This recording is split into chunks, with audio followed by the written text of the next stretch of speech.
Friends, thank you so much for joining yet another episode of Share the Well. We really appreciate you taking time to join our conversations.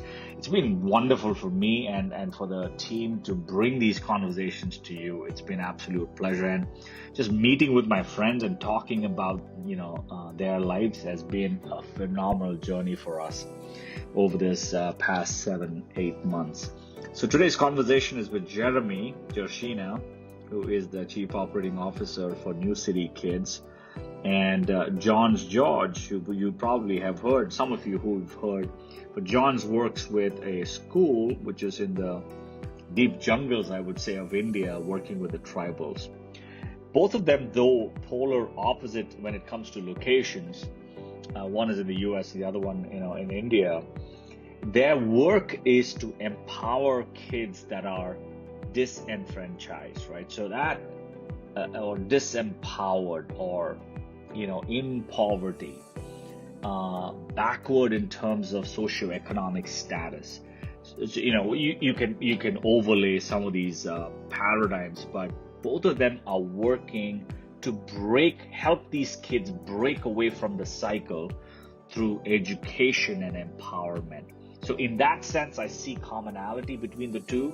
So it was great to have two friends of mine who are doing the same kind of work in two different contexts. And it's a wonderful conversation. It's a 2-week, 2-part conversation. So do join in a week after this as well. And we continue that conversation. But the first conversation is more about, about them and their journey. And then we go into certain particular challenges that we talk about in the second week. But thank you for joining, and hopefully you enjoy this conversation, and I'll talk to you guys at the end of this episode. Habit. After we come here, we again are early risers. Here we are early risers because there's nothing to do after dinner. No entertainment options. Of course, I get that. Go to sleep. Yeah. John, for some weird reason, your voice is a little muffled. I don't know why it is. Just a minute. Let me just see if I can put my... Is that better? A little better. Yeah, a little better than before. Yeah. Yeah. You can hear us clearly, right? You're able to hear us clearly? Yes. Okay, you guys are clear. Am I clear enough, or should I try something else? No, this is better. It's better now. Yeah, Jeremy, I don't know if you can hear. Yeah, I'm able to hear you. It was a little muffled, but I think it's better now. Okay, good. It's going to be I hope it's going to be a conversation, not going to be a Q&A. Right? So, I did send some, questions out, but, I generally love to allow the kind of discussions to flow. So don't, in some sense, I want to set expectations that if you guys have questions, if you guys have thoughts, just, let's weave stuff in. Of course. Yeah, right? It definitely was helpful to, at least, I wasn't sure if there was going to be a more intentional topical focus, and so I think that's what I was hoping for questions on, if there was. But I mean, right, it's if the jumping off point is just sort of getting to know each other, that I think that's wonderful. Yeah, and though you guys are miles apart, for me, right, as I've observed you all and as I see what you guys doing,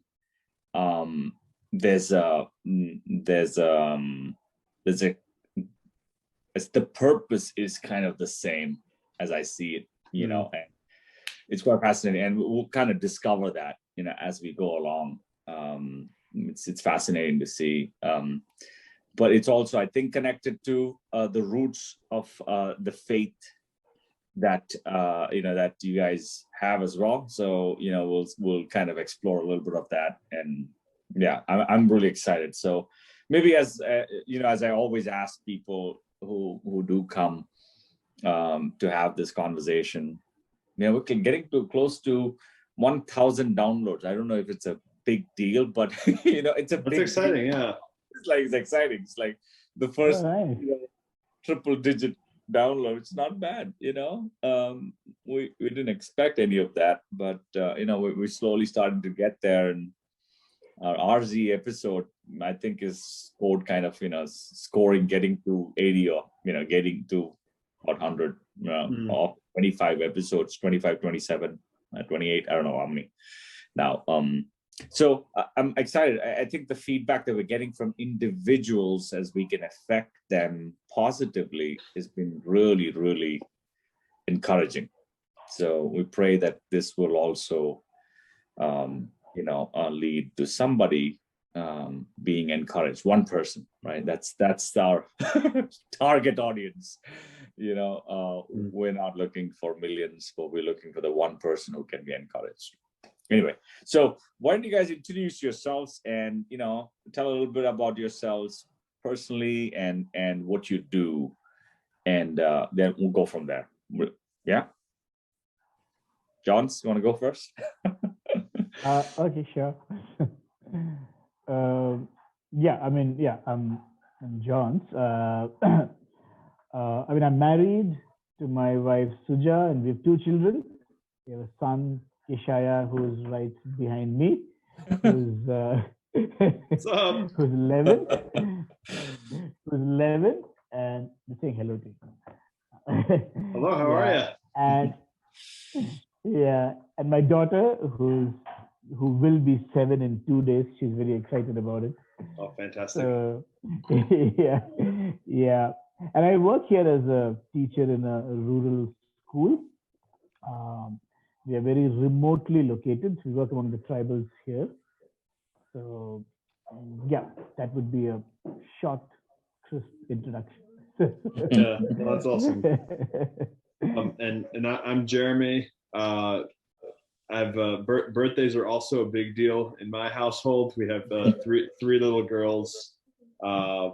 My wife and I have been married for close to 10 years, and I've also served for the past decade. I've served with an organization named New City Kids. We're a faith-based urban youth leadership development organization, and so I've served in a variety of roles over the past 10 years as we've grown and look to expand the work that we do. Thank you, guys. So can you explain a little bit of what do you do, right? And one of the things that I've written down was what does the typical day or a week or a month or a year look like, in your line of work? Maybe Jeremy, you can start and then we'll get to John's.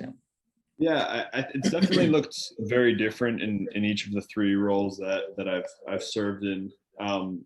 So in November, I started with a new role for our organization, working with our president as our chief operating officer. And as we reached a certain size, and really as we've thought about where we believe God is calling us to keep growing and how to multiply our model, just realized the need for more integration on our team and preparing to grow. And so, that's been a very different.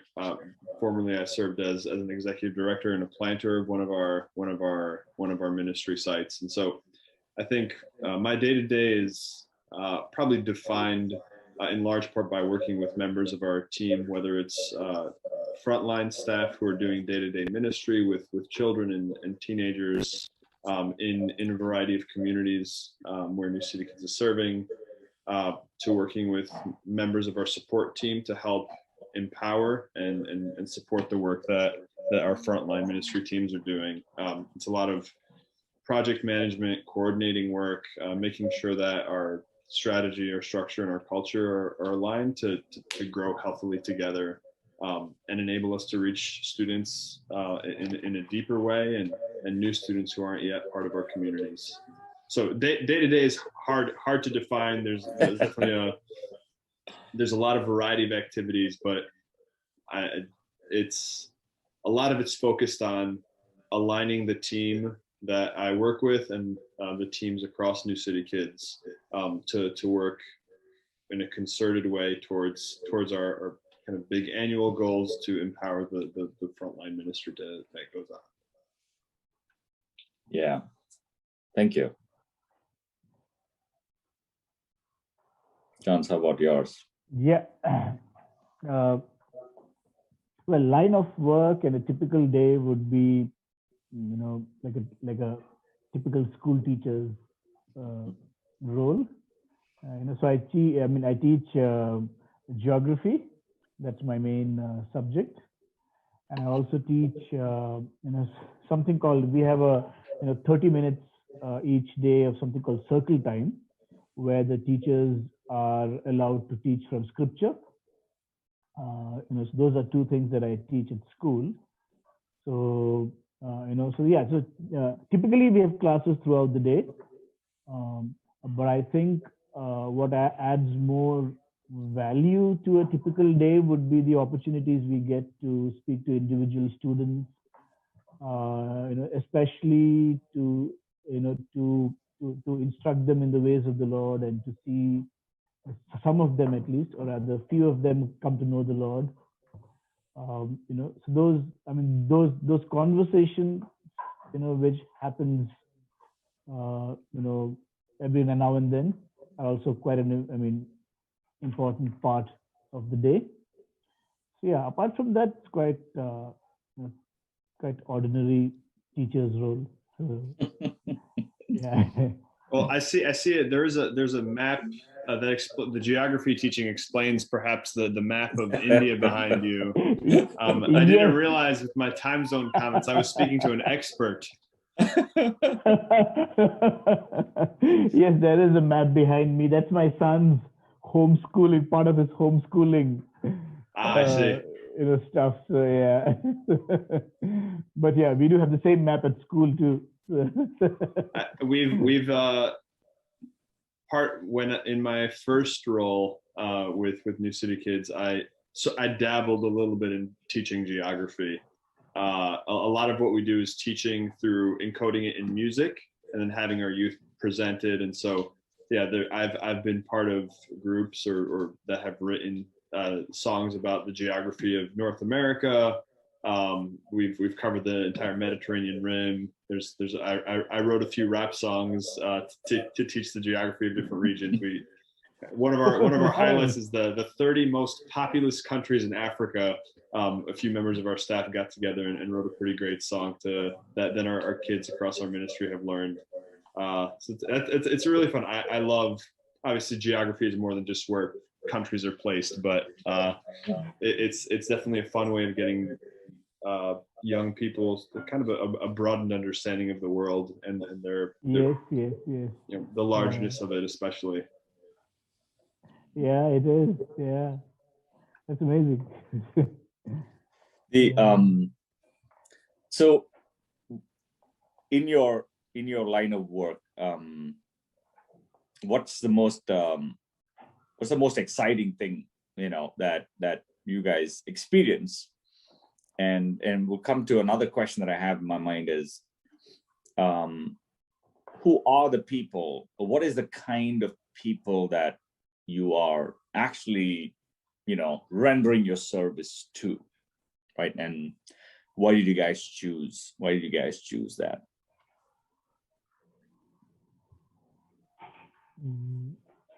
Okay, I'll go first. We work among some of the most backward tribes in India.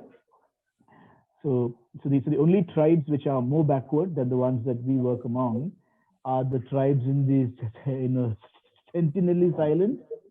I don't know if you remember the story of John Chow, which was, I think, around 2 years back. He was attempting to, So they are the only tribals which are more backward than the ones we work with in India.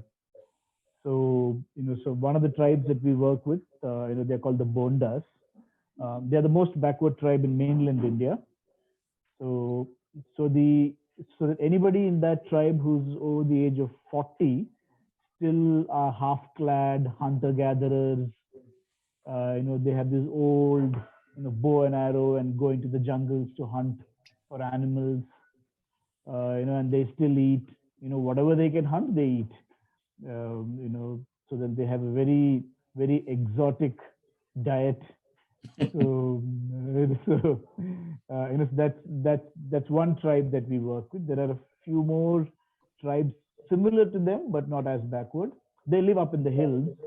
So from here, nowadays the roads have been improved. Otherwise it used to be a 4-5 hour trek from where we stay. So that's one group, and there are many other tribal groups here in the district that we work. There are more than 40 tribal people groups. Mm. So so we have students from a variety of these groups. Then we have some scheduled castes. Um, you know, So basically, scheduled tribes are those who are outside of the Hindu caste system. Oh, Scheduled fascinating. castes, yes, scheduled castes are those who are at the lowest rung of the Hindu caste system, and they've been given, some privileges, because they were quite, oppressed throughout history. Uh, yeah, so we have students from both the scheduled tribes. That's the that's the sort of people we work with. Um, uh, you know, so why did we choose this line of work? That's that's a question that I find quite difficult to answer. So because it's a very long story, so I always have to sort of make it as short as possible. So we were working in Bangalore, before we came here. That's how we know Donald. So, so somewhere, maybe almost a decade back, we felt very strongly that the Lord wanted us to move out of Bangalore. At that point, the only thing on our mind was to work with missionary kids, because I had worked in an organization where I saw a lot of missionary kids walk away from the faith once they became adults. So that was something that was a burden for me. Mm. My wife Suja had taught in a missionary school in Bangalore for a short while. So we both found that experience quite we found that a blessing. So we thought we wanted to work in something like that. So we contacted somebody we knew here, and they said they were planning to start a school, because their children have had to go to to boarding school to the south of India. So they were thinking of starting a school. That's how our interest began in this place.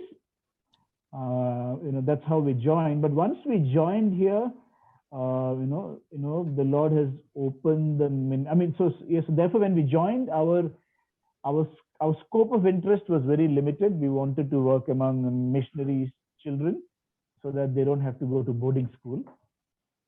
But once we came here, the Lord opened up, a huge avenue of of children, because our school has, the majority of the children are the tribal kids. So that's how we got introduced and involved with the tribal kids. So you'll excuse me just to interrupt for a second, and I see. Sure. So is the school one that's integrated between students who are part of the different tribal groups, as well as students who are children of missionaries? Yes. So basically, this is the only. When we started, this was the only English medium school in this whole area. When I say whole area, the nearest English medium school apart from ours, when we started it, was around 40 kilometers away. 30 miles. That would be, I think, yeah. So now there are two more schools that have opened up, but I would say, not because our school is good, but the quality in those schools are really bad. So therefore, this is the only English medium school here. So we have both tribal kids and the children of the missionaries. studying there, which is a challenge because these tribal kids are almost, I mean, a huge majority of them are first generation learners. That means their parents are illiterate, their extended family, everybody, is illiterate. So that becomes a struggle because English is not a language they speak anywhere outside school. Sure, and it sounds like with this you'll have to correct perhaps my ignorance, but if there's students from 40 different tribal groups represented, I'm sure there's a language barrier even across. I'd imagine that perhaps there's a language barrier across the groups. Is that correct, or is that that assumption? Yes, it is. Yes, it is. But most of them can speak the state language, which is Oriya. Then there's a trade language called Desia. So Desia is a dialect of Oriya.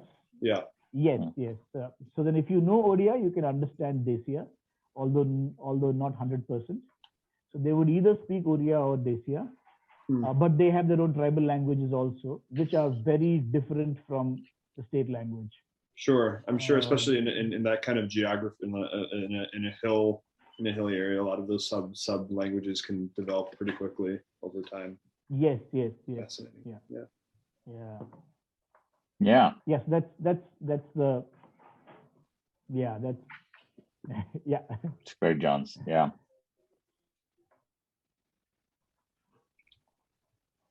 That's fascinating.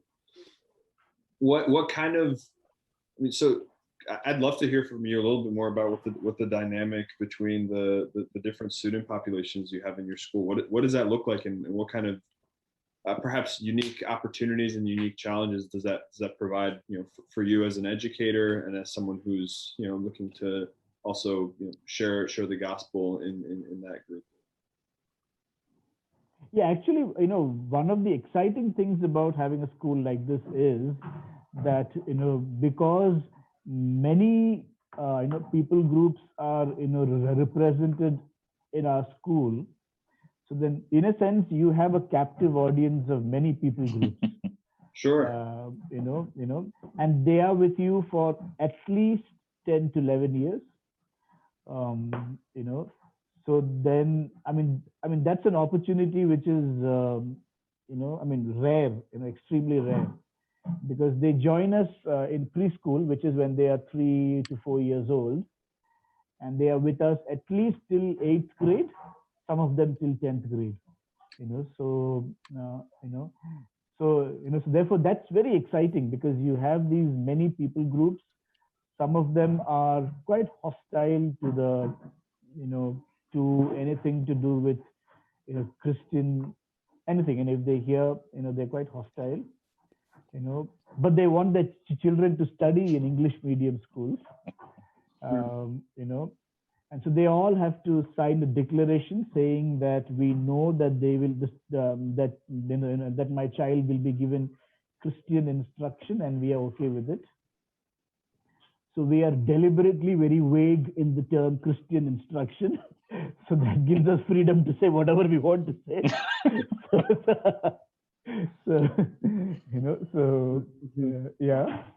So I think that is a really exciting thing. That's an opportunity I think wouldn't. I mean that's not something that many people have. Challenges again would be because they come from all kinds of backgrounds. Their culture is different. Their backgrounds are very different. Most of them are very poor. Their homes would have nothing that we would call essentials. I remember a particular conversation where I was teaching about hygiene, and I was talking about taps in the house and how you need to clean. And apart from 2 or 3 kids in a class of, I think, around 10 to 15 children, apart from 2 or 3, everybody else looked completely blank. So I stopped halfway through because I knew there was something wrong. And I asked, so then do you have taps in your house? And almost, apart from the 2 or 3 students, everybody else said, no, we don't have a tap in our house. We don't have, So I said, so what do you do? Like, well, there is a tube well outside the house. There is one tube well for the whole village, and that's where we go and get our water from. So this was in my early years as a teacher. That's when I realized that the world that I lived in and the world that they live in has hardly anything in common. Mm, That's a challenge because you really, every time, even if you want to give an example to illustrate something in class, Mm. you start with the assumption that most of your illustrations don't make any sense to them. yeah. Mm. Yeah. But now, I mean, we've been here for 6 years, so so with God's help, by now I understand their culture and where they come from. So other challenge, I mean, one of the main challenges is language because it takes them quite a few years to make sense of English, and the Indian education system is such that it's very text heavy. So they have to deal with a lot of text in their Mm, textbooks. But they don't have enough language skills to be able to deal with that much of text heavy material. So then, as you said, so we also have to try to do all kinds of things. We do songs and role plays and yeah.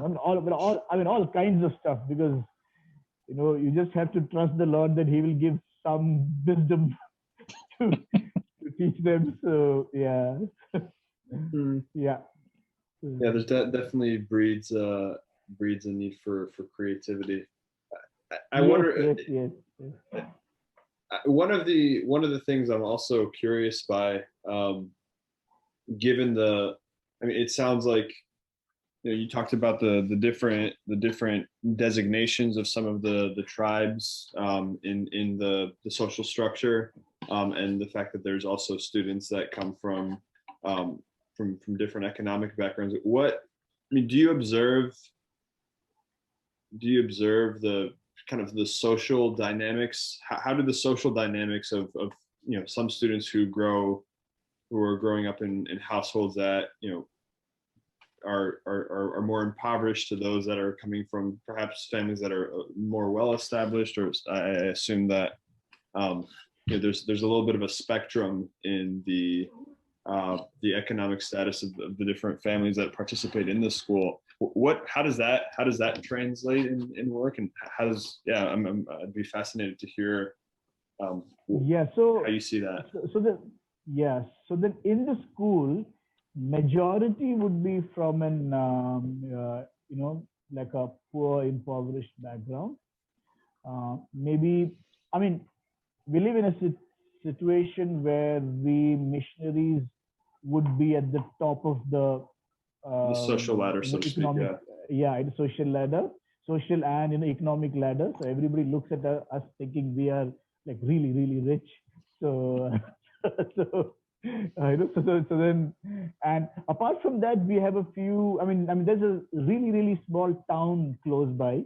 There are a few shopkeepers and traders whose children study in our school. So then they would be the only other people who have some money and some wealth, so to speak. Uh, so then what we do very deliberately in our school is, so we don't allow, so then we have a school uniform Yeah. and you're not allowed to, not allowed to wear a watch to school. You're not allowed to, bring any gadgets to school. So there are a lot of things you are not allowed to do. To That's basically equalize. that. Yes, exactly. You're not allowed to come and show off your stuff. Um, you know, so then in that sense, at school they don't have this peer pressure that oh, okay, my friend has this that I don't have. But in spite of that, it does crop in once in a while. um, you know it crops in more when you deal with parents, Mm, because some of the parents are very clear that I don't want my son you know sitting with that chap or this chap. uh, you know but we have to make it very clear to our parents, to the parents that we will not entertain those mm. those in school. So yeah. Well, yeah, if there's anything that's probably true about human beings and our fallenness, is that we will find a way to leverage any sort of social difference or any sort of, Oi. physical, social, linguistic difference Exactly. and try to create a pecking order that hopefully we end up at the top of, or at least near the top. Yes. So that's, I think no matter what, that's going to be a factor, but it is really, yeah, it's interesting to hear, how your school has, even from a policy perspective, dealt with that to encourage an environment where students are able to learn with as little of that affecting the classroom experience as possible. Yeah.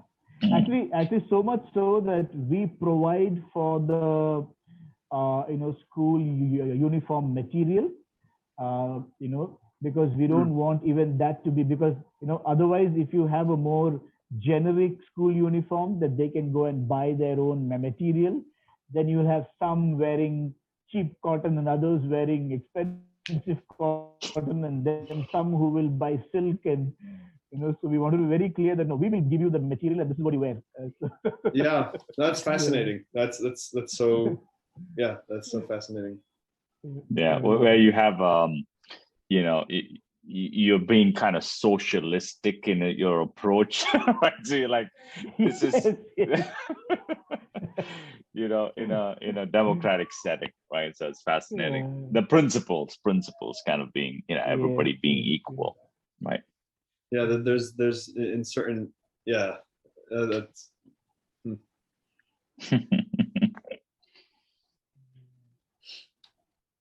So, as John's is sharing, you can start to see, Jeremy, from the work that I know you guys do, you can see kind of the elemental level, the sameness. Sure. Right. The contexts potentially are different, but elementally, at the elemental level, it's disenfranchised, and socio-economic implications that are there. Historicity in terms of oppression. Like if you kind of stack the stuff up, what you and John's, the two of you do are so similar. It's the contexts are just different. That's all. Yeah, there's some interesting parallels for sure, and I think the sort of work that New City Kids does, I think attempts to play a little bit of a, I don't know if equalizing role is the right term, but certainly one that gives space for youth from under-resourced or underprivileged backgrounds, really deeply invests in them to help elevate their voices, their perspective, and their leadership. And a lot of that is by creating the conditions for the students' success. The way that our programs structure, they really hinge on two important aspects. The first is typically after school experiences for students. And so when children complete their school day, wherever they go to school in our communities, we then welcome them. And obviously so much of this has looked different in the context of the pandemic, when a lot of schools largely have been shut down in our communities.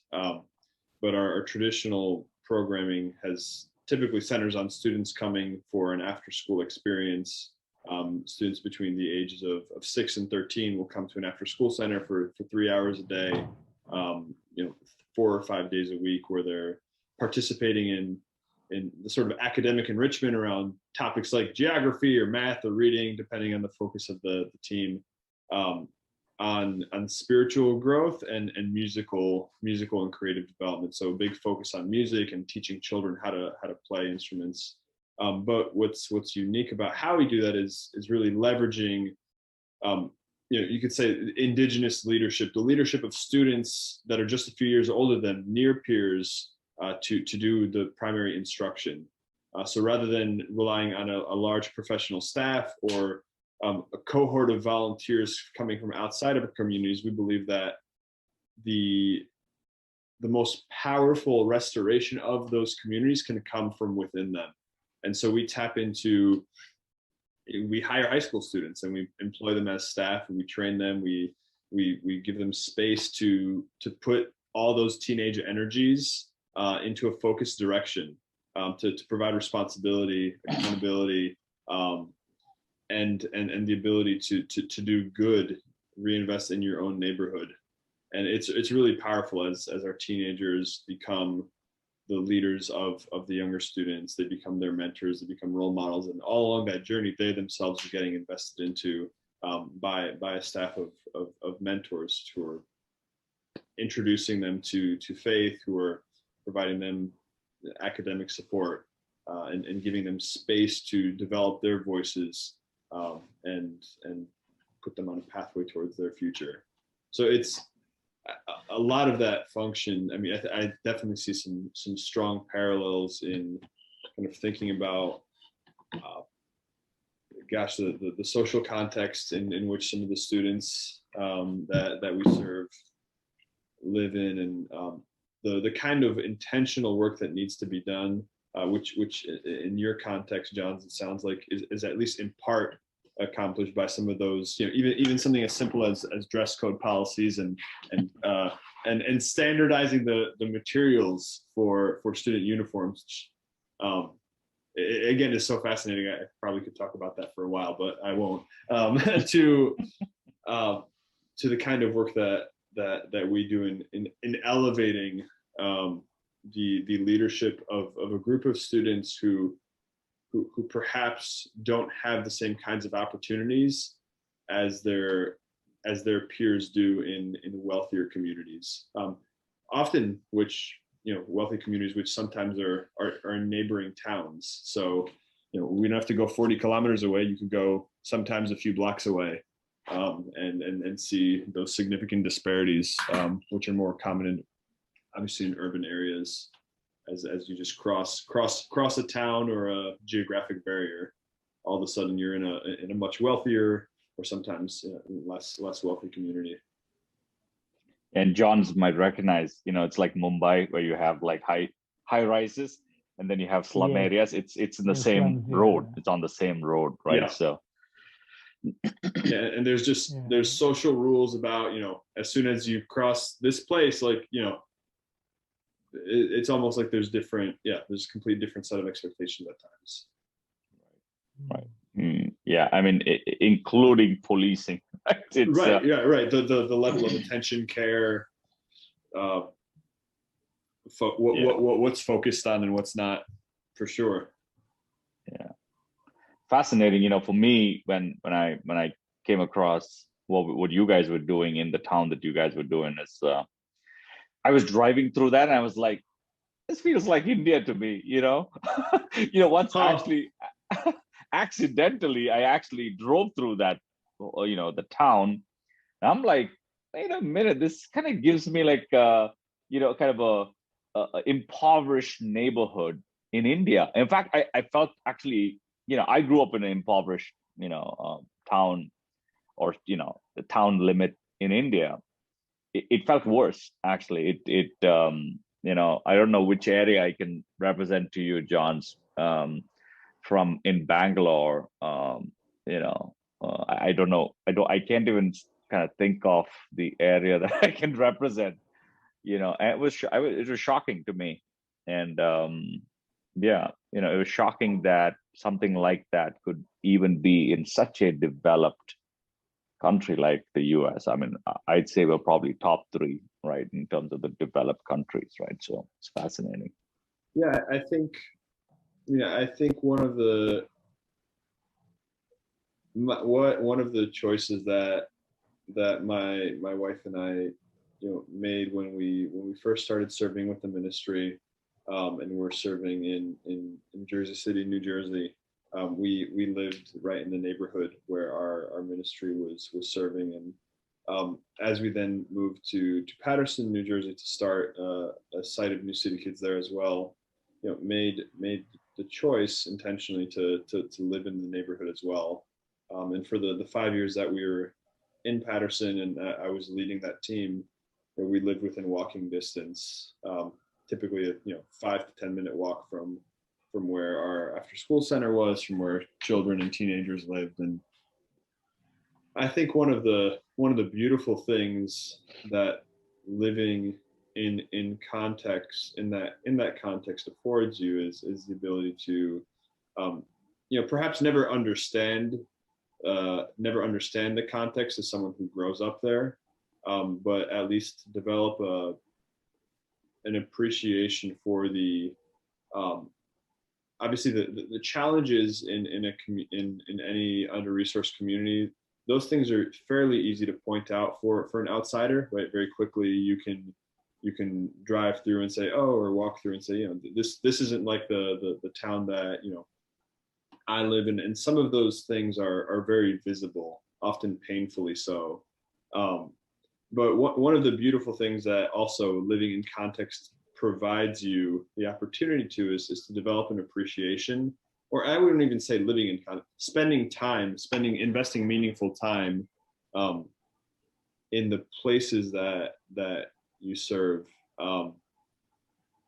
Gives you an appreciation for the beauty that's there, the resilience of the families that live there, just the incredible strength and beauty that perhaps doesn't quickly strike you if you don't take the time to look for it. What would it look like for us to observe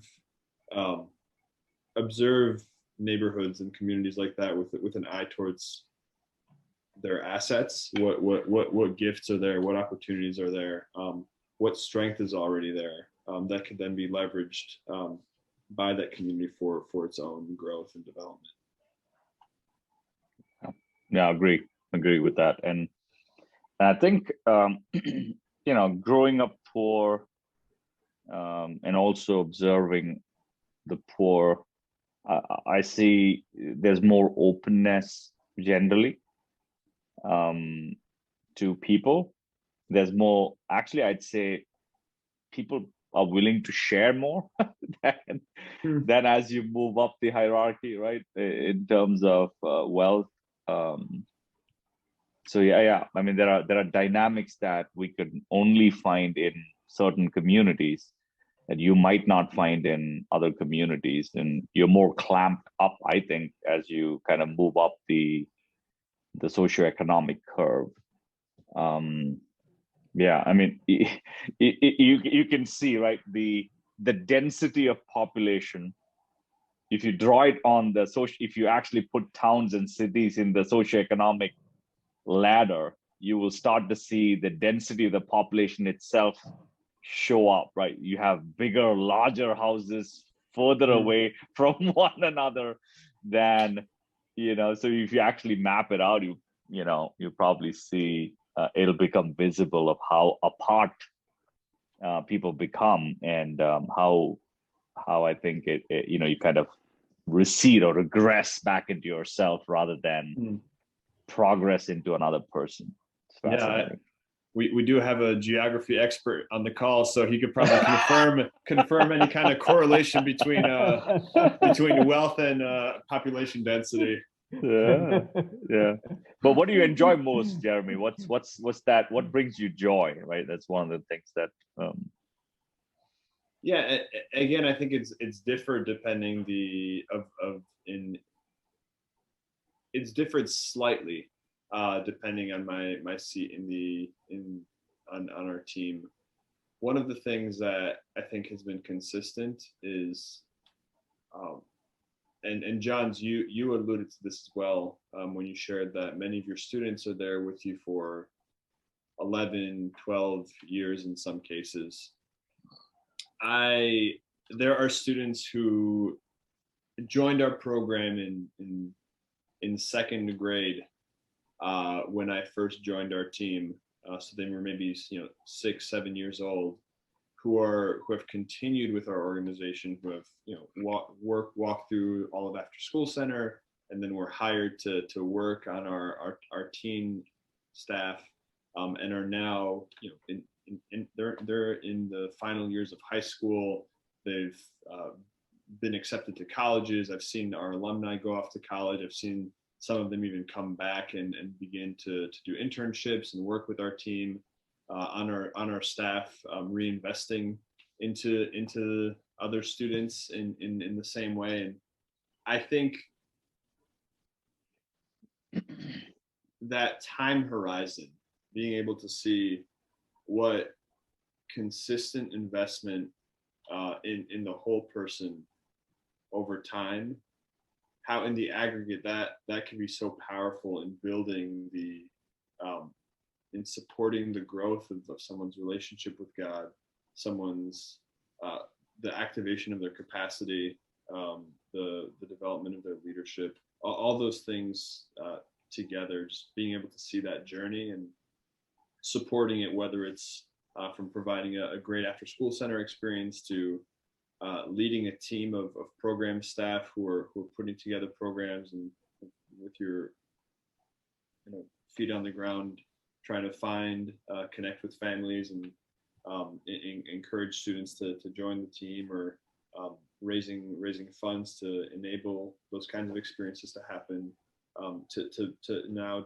designing systems that'll help us do it again in new places and expand further. It's that belief that when we invest long term and create and invest, when we invest long term in the growth of individuals and communities, we get to see a kind of return on investment that you don't see otherwise if you just kind of pop in and pop out.